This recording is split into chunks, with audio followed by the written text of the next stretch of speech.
கர்த்தராகிய இயேசு கிறிஸ்துவின் இனிய நாமத்தினாலே உங்களை நான் வாழ்த்துகிறேன். வேதத்தின் அதிசயங்கள் என்ற பகுதியின் மூலமாக இன்று நாம் காணவிருக்கும் ஒரு தலைப்பு பை. த பேக் என்று சொல்கிறோமா, பை. பையானது அதில் என்ன போடப்பட்டிருக்கிறது அல்லது அது எதற்கு பயன்படுத்தப்படுகிறது என்பதை பொறுத்து அந்த பையின் பெயர் அல்லது காரணம் மாறுவதை நாம் பார்க்கிறோம். பிரியமானவர்களே, வேதாகமத்தில் இப்படி பல பைகளை குறித்து சொல்லப்பட்டிருக்குது. ஆனால் நாம் இன்று பார்க்க போவது ஒரு 5 பைகளை குறித்து, வேதாகமத்தில் சொல்லப்பட்ட ஒரு 5 பைகளை குறித்து நாம் பார்க்க போகிறோம். முதலாவது ஒரு பை 1 சாமுவேல் 17ஆம் அதிகாரம் 40ஆம் வசனத்திலே பாருங்கள். தன் தடியை கையில் பிடித்து கொண்டு ஆற்றில் இருந்து 5 கூழாங்கல்லுகளை தெரிந்தெடுத்து அவைகளை மேய்ப்பருக்குரிய தன்னுடைய அடைப்பையிலே போட்டு தன் கவனை தன் கையில் பிடித்து கொண்டு அந்த பெலிஸ்தீனிலே போனான். இங்கே பார்க்கிறோம், இந்த வசனம் சொல்வது ஆடு மேய்க்கும் ஒரு சிறுவன், தாவீது என்னும் ஆடு மேய்க்கும் ஒரு சிறுவன் வைத்திருந்த பையை குறித்து சொல்கிறது. இந்த பை தாவீதின் அடைப்பை. இந்த பை மேய்ப்பர்களுக்கே உரிய ஒரு பை. மேய்ப்பர்களாக இருப்பவர்கள் தங்களுடைய தொழிலுக்கு சம்பந்தப்பட்ட பயன்படக்கூடிய ஒரு பையாக இந்த அடைப்பை என்பதை வைத்திருக்கிறார்கள். இந்த அடைப்பையை தாவீது உபயோகப்படுத்துவதை நாம் பார்க்கிறோம்.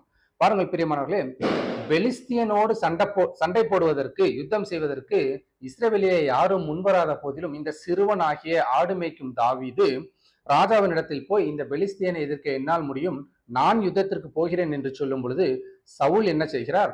தன்னுடைய போர் ஆயுதங்களை அவனுக்கு அணிவிப்பதை நாம் பார்க்கிறோம். அப்படி அந்த போர் ஆயுதங்களை, போர் உடைகளை தாவீது தரித்து கொண்ட பொழுது அவைகள் தனக்கு உகந்ததாக இல்லை என்று தாவீது கண்டு அவைகளை களைந்து போட்டு, இவைகள் எனக்கு வேண்டாம், என்னிடத்தில் இருக்கும் என்னுடைய அடைப்பை போதும் என்று சொல்லி தாவீது வருகிறது நாம் பார்க்கிறோம். பிரியமானவர்களே, இந்த தாவீது அன்று அந்த பெலிஸ்தியனை கொன்று பெரிய ஜெயத்தை, பெரிய ரட்சிப்பை இஸ்ரவேலருக்கு கொண்டு வந்ததை நாம் பார்க்கிறோம். பிரியமானவர்களே, இன்று வரையிலும் சொல்லப்படுகிறதே, சவுல் கொன்றது 1000, தாவீது கொன்றது 10000 என்று சொல்லப்படுகிறதே. இதற்கு காரணமாக இருந்த காரியங்களில் ஒன்று தாவீதின் கையில் இருந்த அடைப்பை. இந்த பையை பயன்படுத்தியது எப்படி என்று நாம் பார்க்கிறோம். பெலிஸ்தியனை பார்த்து தாவீது சொல்கிறான், நீ நிந்தித்த இஸ்ரவேலின் சேனைகளுடைய தேவனாகிய கர்த்தருடைய நாமத்திலே நான் வருகிறேன் என்று சொல்லி அந்த பையில் இருந்த ஒரு கூழாங்கல்லை தன் கையை விட்டு எடுத்து பயன்படுத்துவதை நாம் பார்க்கிறோம். பிரியமானவர்களே, பாருங்கள், சாதாரண மேய்ப்பனுக்குரிய ஒரு பையாகத்தான் அது இருக்கிறது.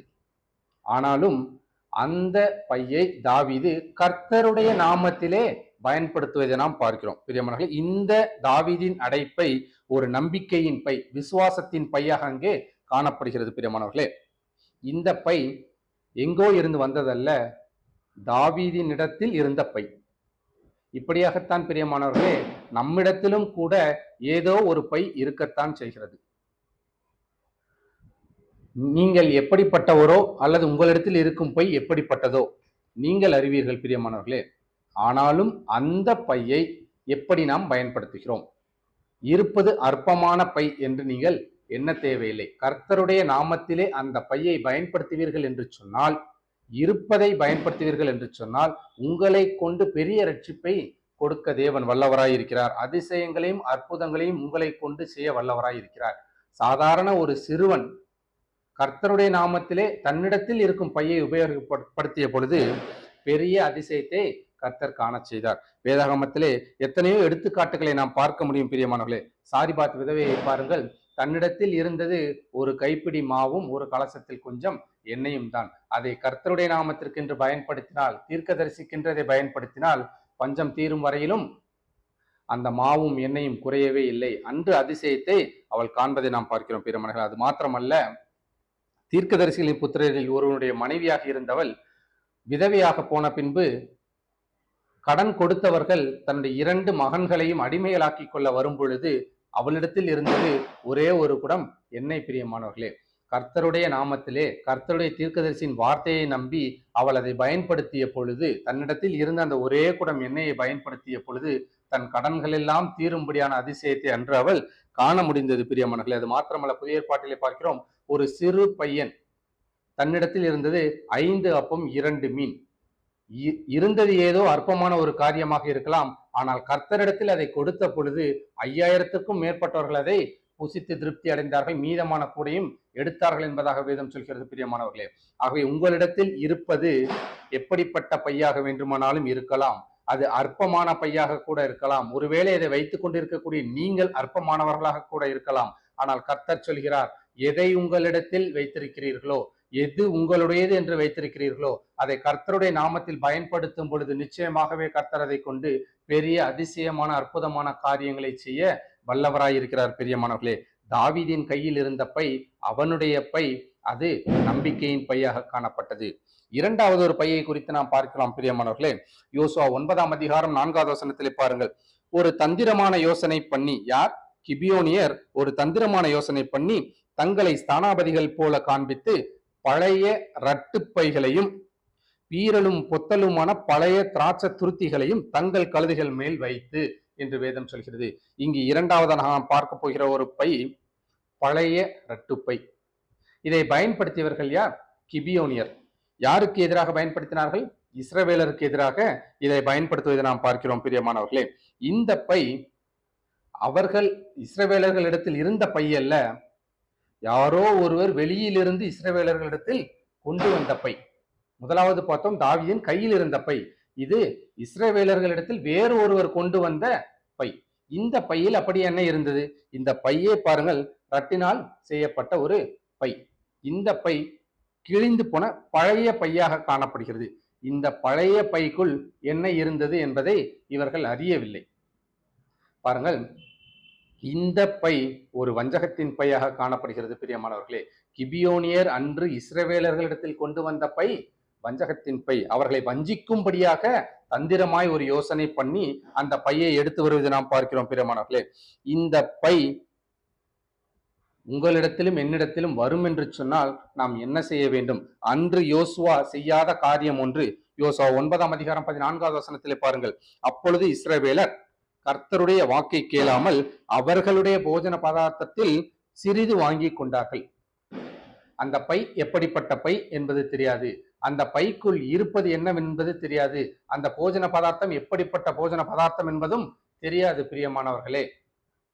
அப்படி இருக்கும் பொழுது எதையுமே விசாரிக்காமல் அவர்களிடத்திலிருந்து அந்த பையில் இருந்த போஜன பதார்த்தத்தை வாங்கி வஞ்சிக்கப்பட்டார்கள்.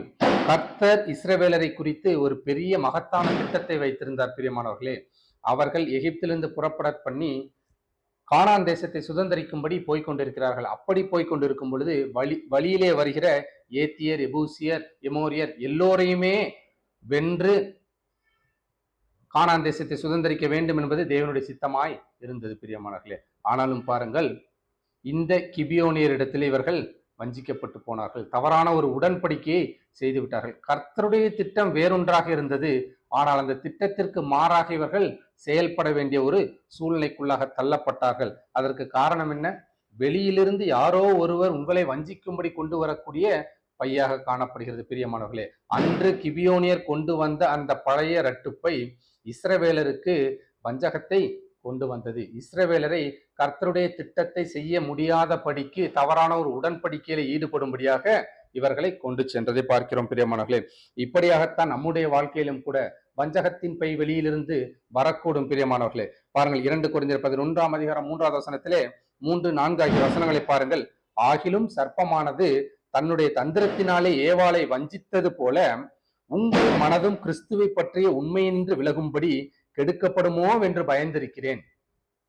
அன்று பாருங்கள், ஏவாளுக்கு ஒரு பை, சர்ப்பமானது ஏவாளை வஞ்சிக்கும்படி கொண்டு வந்தது பிரியமானவர்களே.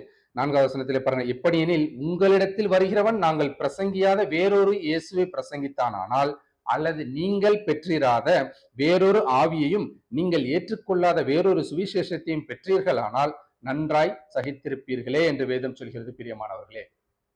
பாருங்கள், அன்று ஏவாள், உலக தோற்றத்தின் போது ஏவாள் வஞ்சிக்கப்பட்டதை நாம் பார்க்கிறோம் பிரியமானவர்களே. இன்றும் அதே வஞ்சனை நடந்து கொண்டு தான் இருக்கிறது. பிசாசானவன் யாரை வஞ்சிக்கலாமோ என்று வகை தேடி சுற்றித் திரிகிறான் என்று வேதம் சொல்கிறது பிரியமானவர்களே. இன்று வரையிலும், நம்முடைய காலகட்டம் வரையிலும் பிரியமானவர்களே, கர்த்தருடைய நாமத்தினாலே வஞ்சிக்கிறவர்கள் இருக்கிறார்கள். எப்படிப்பட்ட வஞ்சனையாக அது இருக்கிறது, யார் கொண்டு வருகிறார்கள் என்பதை நாம் சிந்திக்க வேண்டும்.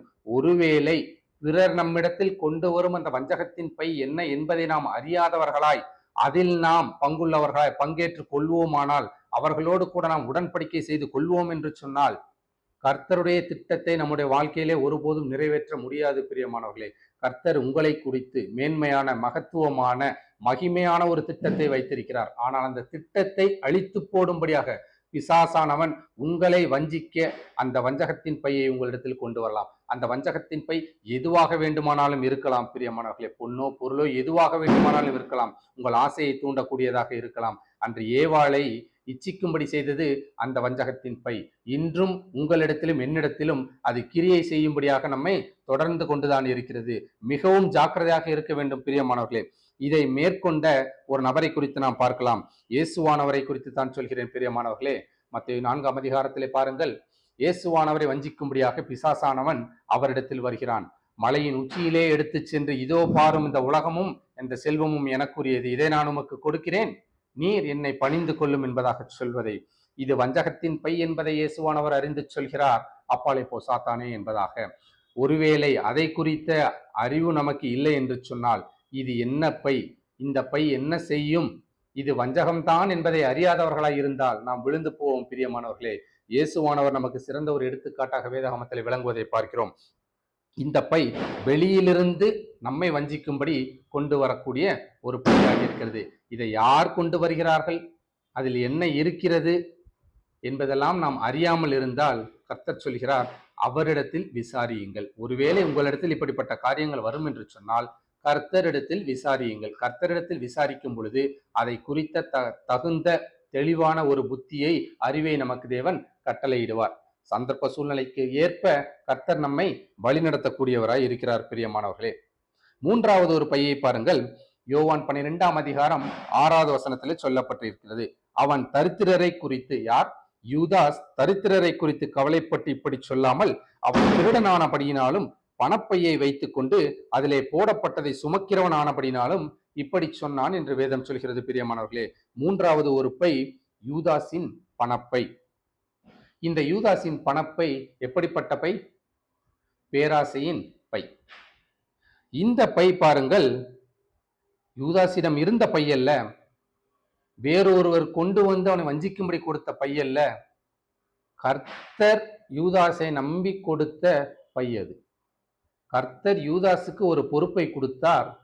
அந்த பொறுப்பிற்காக கொடுக்கப்பட்ட பைதான் இந்த பணப்பை. அப்படிப்பட்ட கர்த்தர் நம்பி கொடுக்கும் பொறுப்பான ஒரு பையிலே கர்த்தருடைய காரியங்களை மாத்திரமே வைத்திருக்க வேண்டும் என்பதை மறந்து போன யூதாஸ் தன்னுடைய பேராசை நிமித்தமாக கர்த்தருடைய பணத்திலே தன்னுடைய பணத்தையும் சேர்த்து வைக்க வேண்டும் என்று ஆசை கொண்டதுதான் அன்று அவன் செய்த பெரிய பாவமாக காணப்படுகிறது. பிரியமானவர்களே, பணப்பையை சுமந்து கொண்டிருந்த யூதாஸ் பேராசை நிமித்தமாக தன்னுடைய ஸ்தானத்தை இழந்து போனான். ஆம் பிரியமானவர்களே, மிகவும் ஜாக்கிரதையாக இருக்க வேண்டும். கர்த்தர் உங்களிடத்தில் ஒருவேளை பணப்பை என்னும் ஒரு பொறுப்பை கொடுத்திருக்கலாம். அது எப்படிப்பட்ட பையாக வேண்டுமானாலும் இருக்கலாம், அது எப்படிப்பட்ட பொறுப்பாக வேண்டுமானாலும் இருக்கலாம். ஒருவேளை நீங்கள் செய்யும் வேலையாக இருக்கலாம், அல்லது நீங்கள் பார்க்கும் ஊழியத்திலே ஒரு உயர்ந்த ஸ்தானமாக இருக்கலாம். அது எப்படிப்பட்ட பையாக வேண்டுமானாலும் இருக்கலாம், எப்படிப்பட்ட பொறுப்பாக வேண்டுமானாலும் இருக்கலாம். ஆனால் அது கர்த்தர் கொடுத்தது என்று சொல்லி நீங்கள் நம்புவீர்கள் என்று சொன்னால், அறிந்திருப்பீர்கள் என்று சொன்னால், கர்த்தருடைய காரியங்களை மாத்திரமே அதில் வைத்திருங்கள். கர்த்தரை குறித்த சிந்தையை மாத்திரமே அதில் வைத்திருங்கள். அதற்கு மாறாக கர்த்தர் கொடுத்த பொறுப்பை பயன்படுத்தி நீங்கள் அதற்குள் உங்களுடைய ஆசையின் காரியங்களை கொண்டு வர நினைப்பீர்கள் என்று சொன்னால், யூதாசை போல் உங்களுடைய ஸ்தானத்தை இழந்து போவீர்கள். எப்பேற்பட்ட ஸ்தானம் அது! 12 பேர் தேவன் தெரிந்து கொண்டார். எத்தனையோ பேர் இருந்தார்கள், 72 பேரை தெரிந்து கொண்டார். அதில் 12 பேரை தெரிந்து கொண்டார். அந்த 12 பேரை தெரிந்து கொள்வதற்கு தேவன் முழுவதும் பிதாவை நோக்கி ஜெபம் செய்து விடிந்த பிறகு அந்த 12 பேரை தெரிந்து கொண்டார். அந்த 12 பேரில் ஒருவன் தான் இந்த யூதாஸ். பாருங்கள், அப்படிப்பட்ட மகத்துவமான ஒரு ஸ்தானத்தை யூதாஸ் இழந்து போவதற்கு காரணம் கர்த்தர் கொடுத்த பொறுப்பிலே தன்னுடைய ஆசையை முன்வைத்ததுதான் காரணம். பிரியமானவர்களே, இதே போல்தான் வேதாகமத்தில் கேயாசி என்ற ஒரு மனிதனை குறித்து பார்க்கிறோம். எலியாவிற்கு பின் எலிசா எலியாவிற்கு உதவி செய்த எலிசா எலியாவின் ஸ்தானத்தை பெற்றார். அப்படி என்று சொன்னால் எலிசாவிற்கு உதவி செய்த கேயாசி எலிசாவின் ஸ்தானத்தை பெற்றிருக்க வேண்டும் பிரியமானவர்களே. ஆனாலும் கேயாசியால் அந்த ஸ்தானத்தை பெற முடியவில்லை. காரணம் என்ன? அவனுடைய பேராசை. எலிசா வேண்டாம் என்று சொன்ன போதும் கூட இவன் ஓடி சென்று வெள்ளிக்கும் வஸ்திரத்திற்கும் ஆசைப்பட்டு தன்னுடைய ஸ்தானத்தை இழந்து போனான் பிரியமானவர்களே. ஆகவே மிகவும் ஜாக்கிரதையாக இருக்க வேண்டும். கர்த்தர் உங்களை நம்பி கொடுத்திருக்கும் பொறுப்பிலே கர்த்தருடைய காரியங்களை மாத்திரம் வைத்திருங்கள். உங்களுடைய சொந்த காரியங்களை அதில் திணிக்க வேண்டாம். உங்களுடைய சொந்த ஆசைகளை இதிலே போட வேண்டாம் பிரியமானவர்களே. கர்த்தருடைய காரியத்தை கர்த்தருக்கென்று பயன்படுத்துங்கள். கர்த்தர் உங்களை நம்பி எப்படிப்பட்ட பையை கொடுத்திருக்கிறார் என்பதை நீங்கள் அறிந்து வைத்திருப்பீர்கள். அந்த பையிலே, அந்த பொறுப்பிலே மிகவும் ஜாக்கிரதையாக இருக்க கடமைப்பட்டவர்களாக இருக்கிறோம் பிரியமானவர்களே. நான்காவது ஒரு பை லூக்கா 12ஆம் அதிகாரம் 33வது வசனத்தில் சொல்லப்பட்டிருக்கிறது. உங்களுக்கு உள்ளவைகளை விற்று பிச்சை கொடுங்கள், பழமையாய் போகாத பணப்பைகளையும் குறையாத பொக்கிஷத்தையும் பரலோகத்திலே உங்களுக்கு சம்பாதித்து வையுங்கள், அங்கே திருடன் அணுகுகிறதும் இல்லை, பூச்சி கெடுக்கிறதும் இல்லை என்பதாக வேதம் சொல்கிறது. இந்த பை மறுமையின் பை. பாருங்கள், உங்களுக்கு உள்ளவைகளை விற்று பிச்சை கொடுங்கள், பழமையாய் போகாத பணப்பைகளை பரலோகத்தில் உங்களுக்கு சம்பாதித்து வையுங்கள் என்பதாக வேதம் சொல்கிறது பிரியமானவர்களே.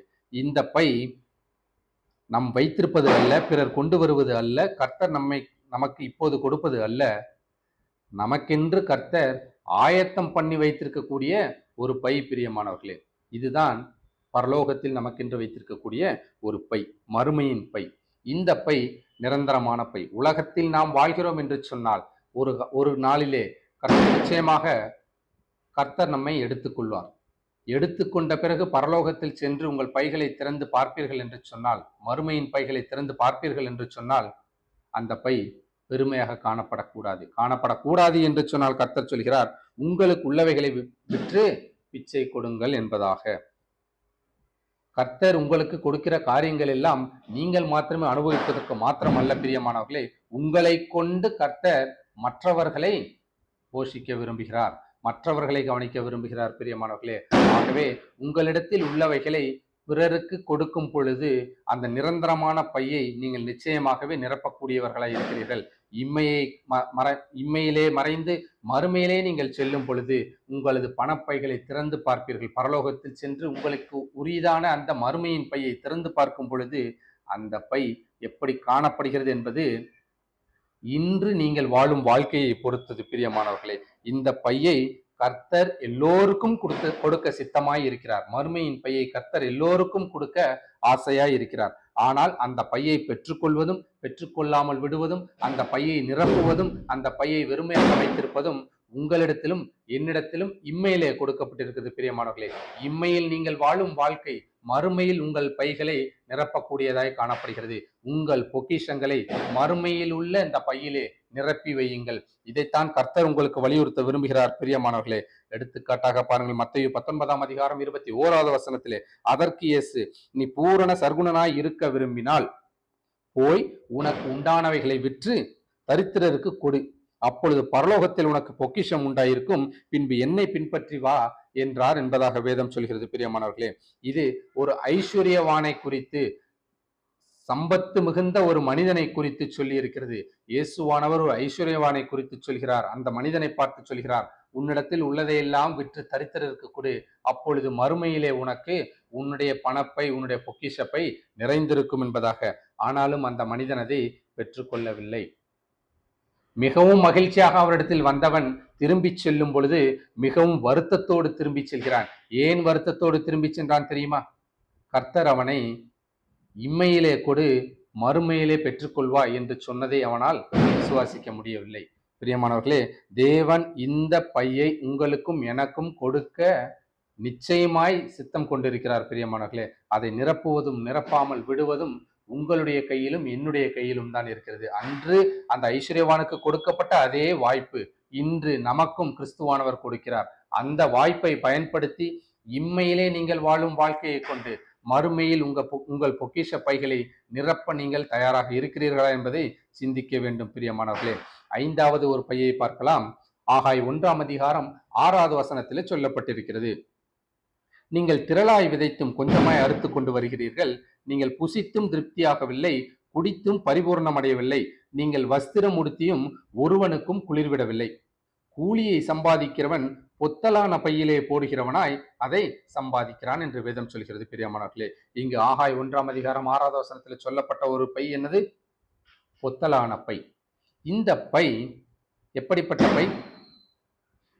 நீங்கள் உங்களிடத்தில் வைத்திருப்பீர்கள், ஆனால் அது திருப்தி அளிக்காத ஒரு பை. இந்த பொத்தலான பை திருப்தி அளிக்காத ஒரு பையாக காணப்படுகிறது. பிரியமானவர்களே, இந்த ஆகாய் என்னும் தீர்க்கதரிசி செருபாபேலுக்கும், யூதாவின் தலைவனாகிய செருபாபேலுக்கும், ஆசாரியனாகிய யோசுவாவுக்கும் இந்த வார்த்தைகளை எடுத்துச் சொல்கிறார். கர்த்தருடைய வார்த்தைகளை சொல்லும் பொழுது பாருங்கள், கர்த்தருடைய காரியத்தை சிந்திக்காமல் அவர்கள் தங்களுடைய காரியங்களை மாத்திரமே சிந்தித்துக் கொண்டிருக்கிறார்கள். கர்த்தருடைய காரியங்களை கவனிக்காமல் தங்களை மாத்திரமே சிந்தித்துக் கொண்டிருக்கிறார், தங்கள் வாழ்க்கைகளை மாத்திரமே சிந்தித்துக் கொண்டிருக்கிறார்கள்.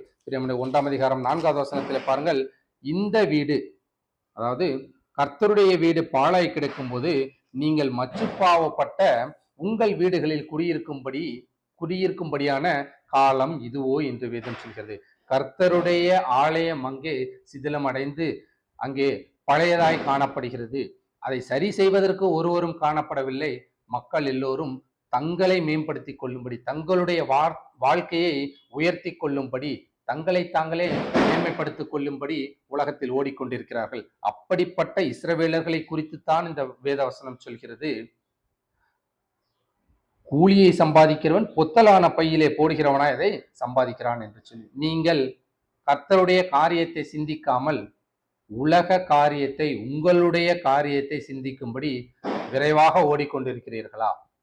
உழைத்து உழைத்து களைத்து போயிருக்கிறீர்களா? நீங்கள் எவ்வளவு உழைத்தாலும் உயர்வு உங்களுக்கு நிச்சயம் கிடைக்காது பிரியமானவர்களே. ஏன் என்று சொன்னால், உங்கள் உழைப்பிலே கர்த்தரை குறித்த சிந்தை உங்களிடத்தில் காணப்படவில்லை. எவ்வளவு ஓடி நீங்கள் உழைத்தாலும் சம்பாதிப்பீர்கள், ஆனால் அந்த சம்பாத்தியம் உங்களுக்கு நிறைவை கொடுக்காது, திருப்தியை கொடுக்காது. ஏன் என்று சொன்னால், நீங்கள் உங்களை குறித்து உங்களுக்காக ஓடி சம்பாதித்த எல்லா காரியங்களையுமே பொத்தலான பையிலே போட்டுக் கொண்டிருக்கிறீர்கள். ஒன்றையும் உங்களால் சேர்த்து வைக்க முடியாது. கீழே விழுவதை வேறொருவன் எடுத்துச் செல்வான் பிரியமானவர்களே. உங்களுடைய உழைப்பை வேறொருவன் எடுத்துச் செல்வான் பிரியமானவர்களே. உங்களுடைய உழைப்பு உங்களுக்கு உயர்வை தராது, உங்களுடைய குடும்பத்திற்கு அது ஆதாயமாக இருக்காது. ஏன் என்று சொன்னால், கர்த்தருடைய காரியத்தை சிந்திக்காமல் உங்களை மாத்திரமே நீங்கள் சிந்தித்துக் கொண்டிருப்பீர்கள் என்று சொன்னால், நீங்கள் வைத்திருப்பதும் பொத்தலான பையாகத்தான் காணப்படும் பிரியமானவர்களே. பாருங்கள், இதே போல்தான் 2 சாமுவேல் 7 அதிகாரம் 2வது வசனத்தில் சொல்லப்படுகிறது. ராஜா தீர்க்கதரிசியாகிய நாத்தானை நோக்கி, யார்? தாவீது ராஜா தீர்க்கதரிசியாகிய நாத்தானை நோக்கி, பாரும், கேதுரு மரங்களால் செய்யப்பட்ட வீட்டிலே நான் வாசம் பண்ணும்போது தேவனுடைய பெட்டி திரைகளின் நடுவே வாசமாய் இருக்கிறதே என்றான். இவன் ராஜாவான பின்பும் கூட தன்னை குறித்து சிந்திக்கவில்லை. தாவீது கர்த்தரை குறித்து சிந்திப்பதை நாம் பார்க்கிறோம் பிரியமானவர்களே. நான் இப்படி கேதுரு மரங்களால் ஆன பெரிய ராஜ அரமனையிலே தங்கியிருக்கிறேன், ஆனால் கர்த்தருடைய பெட்டி சாதாரண ஒரு கூடாரத்திற்குள் இருக்கிறதே என்று கர்த்தருடைய காரியத்தை குறித்து கவலை கொண்டதை நாம் பார்க்கிறோம் பிரியமானவர்களே. இன்று வரை நாம் தாவீதை குறித்து பேசுகிறோம் என்று சொன்னால், தாவீது கர்த்தரை குறித்து கொண்ட சிந்தனை தான் பிரியமானவர்களே. இயேசுவானவரை தாவீதின் குமாரனே என்று சொல்கிறார்கள் என்று சொன்னால், அதற்கு முக்கிய காரணம் இந்த வசனம் பிரியமானவர்களே. எந்த நிலைக்கு போனாலும் கர்த்தருடைய காரியங்களை முன்னிறுத்த தாவீது கற்றுக்கொண்டார். ஆகவே தான் நாத்தான் தீர்க்கதரிசியை பார்த்து சொல்கிறார், நான் இப்படி இருக்கிறேன், ஆனால் கர்த்தருடைய காரியம் இப்படியாக இருக்கிறது, எதையாகிலும் செய்ய வேண்டுமே கர்த்தருக்காக என்ற அந்த மன வாஞ்சையும் வைராக்கியமும் தான் தாவீதை குறித்து இன்று வரை நம்மிடையே பேச செய்கிறது பிரியமானவர்களே. ஒருவேளை நீங்களும் கர்த்தருடைய காரியங்களை அசட்டை செய்து, கர்த்தருடைய காரியங்களை அற்பமாய் நினைத்து உலகத்தின் பின்னாக ஓடி ஓடி உழைத்து கொண்டிருப்பீர்கள் என்று சொன்னால், நீங்கள் சம்பாதிப்பது மொத்தமும் பொத்தலான பையிலே போடுகிறதா இருக்கும் பிரியமானவர்களே. ஆகையால் ஓடி ஓடி உழைத்து களைத்து போன உங்களை பார்த்துத்தான் சொல்கிறேன், வீணாக ஓடி உழைக்க வேண்டாம். கர்த்தருடைய காரியத்தை சிந்தித்து பாருங்கள். கர்த்தருடைய காரியத்தை நீங்கள் சிந்தித்து பார்த்தால் நீங்கள் ஓடி உழைக்க வேண்டிய அவசியம் இருக்காது. உங்கள் தேவைகளை கர்த்தர் பார்த்து கொள்வார். முதலாவது தேவனுடைய ராஜ்யத்தையும் அவருடைய நீதியையும் தேடுங்கள், அப்பொழுது நீங்கள் ஓடி உழைக்க விரும்புகிற காரியங்கள் எல்லாம் உங்களுக்கு கூட கொடுக்கப்படும் என்று வேதம் சொல்கிறது. பிரியமானவர்களே, எதை நோக்கி ஓடிக்கொண்டிருக்கிறீர்கள்? கர்த்தரின் காரியத்தை மறந்து உங்களுடைய காரியத்துக்காக ஓடிக்கொண்டிருப்பீர்கள் என்று சொன்னால் நீங்கள் உங்கள் வாழ்க்கையில் வைத்திருப்பது பொத்தலான பையாகத்தான் இருக்கும். பிரியமானவர்களே, மிகவும் ஜாக்கிரதையாக சிந்திக்க வேண்டும். ஆம் பிரியமானவர்களே, 5 வகையான பைகளை குறித்து நாம் பார்த்தோம். உங்களிடத்தில் இருக்கக்கூடியது தாவீதின் அடைப்பை என்பது உங்களிடத்தில் நீங்கள் வைத்திருக்கக்கூடிய பை. அதை கர்த்தருடைய நாமத்திலே பயன்படுத்துங்கள். நிச்சயமாக தேவன் உங்களை ஆசீர்வதிப்பார். கிபியோனியரின் பை வெளியே இருந்து கொண்டு வரப்பட்ட ஒரு வஞ்சகத்தின் பை. அது என்னவென்றே தெரியாமல் அதில் போய் நீங்கள் உடன்படிக்கை செய்து கொண்டால் மாட்டிக்கொள்வீர்கள். கர்த்தர் உங்களை குறித்து வைத்திருக்கும் திட்டம் நிறைவேறாது. பிரியமானவர்களே, அப்படிப்பட்ட பை உங்களிடத்தில் வரும் என்று சொன்னால் கர்த்தரை விசாரிக்கிறவர்களாக நீங்கள் காணப்பட வேண்டும். பிரியமானவர்களே, 3வது யூதாசின் பை. அது பேராசையின் பை. பொறுப்பின் பை பேராசையின் பையாக மாறி போனது. பிரியமானவர்களே, கர்த்தர் உங்களிடத்தில் கொடுத்திருக்கும் பொறுப்பை எப்படி நீங்கள் கையாள்கிறீர்கள் என்பதை குறித்து நாம் சிந்திக்க வேண்டும். 4வது ஒரு பை மறுமையின் பை. இது நிரந்தரமான பை, இம்மைக்குரியதல்ல. இம்மையில் நாம் வாழும் வாழ்க்கையை பொறுத்து மறுமையில் தேவன் நமக்கு கொடுக்கும் ஒரு பை. 5வதான ஒரு பை பொத்தலான பை. கர்த்தருடைய காரியங்களை மறந்து நீங்கள் ஓடிக்கொண்டிருப்பீர்கள் என்று சொன்னால் உங்களது உழைப்பும் ஊதியமும் வீணாக போகும் என்று வேதம் சொல்கிறது. பிரியமானவர்களே, இந்த பைகளிலே நிச்சயமாக உங்கள் வாழ்க்கையிலே ஏதாகிலும் ஒரு பையை நீங்கள் கடந்து வந்திருக்கத்தான் வேண்டும். பிரியமானவர்களே, இந்த சூழ்நிலையில் இன்றைய தினத்தில் இந்த பைகளில் எந்த பை உங்கள் கையில் இருக்கிறது? எதை நீங்கள் சந்தித்து கொண்டிருக்கிறீர்கள் வாழ்க்கையிலே? சிந்தித்து பாருங்கள். பிரியமானவர்களே, கர்த்தர் உங்களுக்கு உதவி செய்ய வல்லவராய் இருக்கிறார். ஜெபம் செய்வோமா? அன்பின் பரலோக பிதாவே, இந்த அருமையான வேலைக்காக நன்றி செலுத்துகிறோம் தகப்பனே. பை என்ற தலைப்பின் மூலமாக தேவன் எங்களோடு கூட இடைப்பட்டதற்காக நன்றி செலுத்துகிறோம் கர்த்தாவே சுவாமி.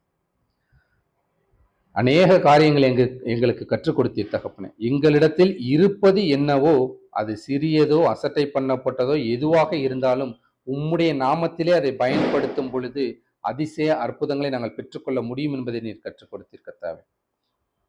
எங்களை சுற்றி இருப்பவர்கள் ஒருவேளை எங்களை வஞ்சிக்க நினைத்தால் முதலாவது உம்மிடத்தில் விசாரிக்க வேண்டும் என்பதை நீர் கற்றுக் கொடுத்தீர் தகப்பனே. எங்களுக்கு நீர் கொடுத்த பொறுப்பிலே ஜாக்கிரதையாய் நடந்து கொள்ள வேண்டும். எந்த வகையிலும் அற்பமான ஆசைகளுக்கு இடம் கொடுத்து நீர் கொடுத்திருக்கும் இந்த மேன்மையான ஸ்தானத்தை இழந்துவிடக் கூடாது என்பதை கற்றுக் கொடுத்திருக்கிறீர் தகப்பனே. இம்மையிலே வாழும் வாழ்க்கையிலே இல்லாதவர்களுக்கு கொடுப்பதின் மூலமாக மறுமையிலே எங்கள் பைகளை நிரப்ப முடியும் என்பதை தேவன் கற்றுக் கொடுத்திருக்கிறேன் கர்த்தாவே. வாழ்கிற வாழ்க்கையிலே உம்மை மறந்து உம்முடைய காரியங்களை நெகிழ்ந்து விட்டு கர்த்தாவே அற்பமாய் எண்ணிவிட்டு உலகத்தின் பின்னாக ஓடிக்கொண்டிருப்போம் என்று சொன்னால் எங்கள் உழைப்பும் ஊதியமும் வீண் என்பதை நீர் கற்றுக் கொடுத்தீர். கற்றுக் கொடுத்த காரியங்களுக்காக நன்றி செலுத்துகிறோம் தகப்பனே. கற்றுக்கொண்ட காரியங்களை எங்கள் வாழ்க்கையில அபியாசப்படுத்த கடைபிடிக்க தேவன் எங்களுக்கு கிருபை செய்வீராக கர்த்தாவே. எதை எப்படி நேர்த்தியாய் செய்ய வேண்டும் என்பதை தகுந்த நேரத்திலே எங்களுக்கு தேவன் வலியுறுத்தி காட்டுவீராக, வழி நடத்துவீராக தகப்பனே. கற்றுக்கொண்ட காரியங்களை பிறரும் கற்றுக்கொண்டு வாழ்க்கையிலே கடைபிடிக்க எங்களை வல்லமையாய் பயன்படுத்துவீராக. உடனிருந்து பாதுகாத்துக் கொள்வீராக. இயேசு கிறிஸ்து என்ற மெய்யான நாமத்தில் ஜெபித்து கேட்கிறேன் நல்ல பிதாவே, ஆமீன். கர்த்தர் உங்களை ஆசீர்வதிப்பாராக.